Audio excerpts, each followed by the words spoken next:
November the 17th, 2013, our lives were drastically changed.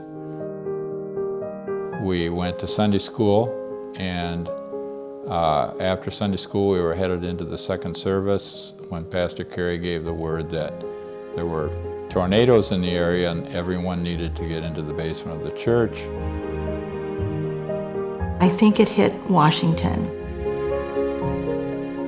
The kids were getting all kinds of just hard to imagine text messages. The whole street's gone. So much of the town is wiped out. Your house is the last one standing. Just unbelievable things. It was the first time in my life I heard that sound that they talk about with the tornado, that like a locomotive or a bunch of diesel engines running together. That's when I remember not yelling, "Pat, that's a tornado." And we were in the tornado. We could see the tornado coming. By the time I got to the bottom steps, you could hear it hitting our house already. We ran down the hallway, down the basement, and we were down there probably 5 seconds, and we could just hear the tornado hitting our house. It was gone. What was left was the subfloor and the basement. And everything from that point on was just flattened.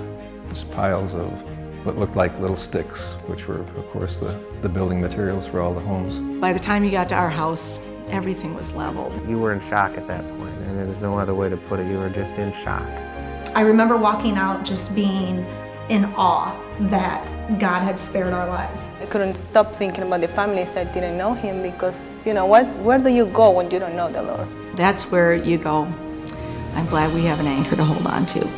Friends who were nominal friends became very dear friends that day. The first people that showed up were a couple from church. They were able to anticipate our needs before we even knew what we needed. You know, the hallmark story that was told early on was everyone was saved because they were all in church. And that was just bad information. Maybe 15 to 20% of the people we do life with in Washington were in church. It was not why people were saved and protected. God was merciful that day.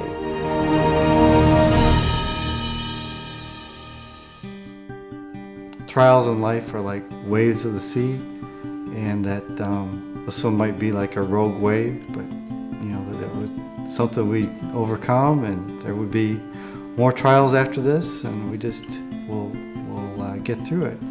The outpouring of love from the church, from other Christian friends, from our families, from neighbors has just been astounding. Jesus works through the church, and the people do His work, and we just saw that in evidence over and over and over. And the love and support that came from the community and came from everywhere, it just all over the United States.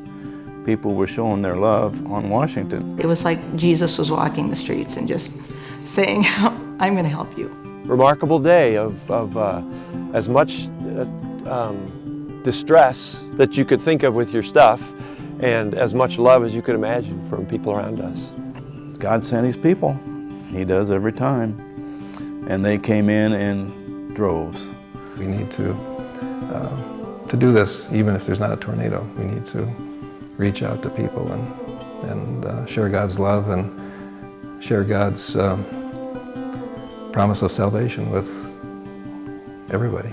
Nobody asked for a tornado. Nobody asked for any problems that we have, but one of the things that we've been reminded of over and over again is that God is faithful. He was faithful before the tornado, and good and compassionate and loving, and He still is. No matter what I'm going through, good or bad, happiness or sadness, you know,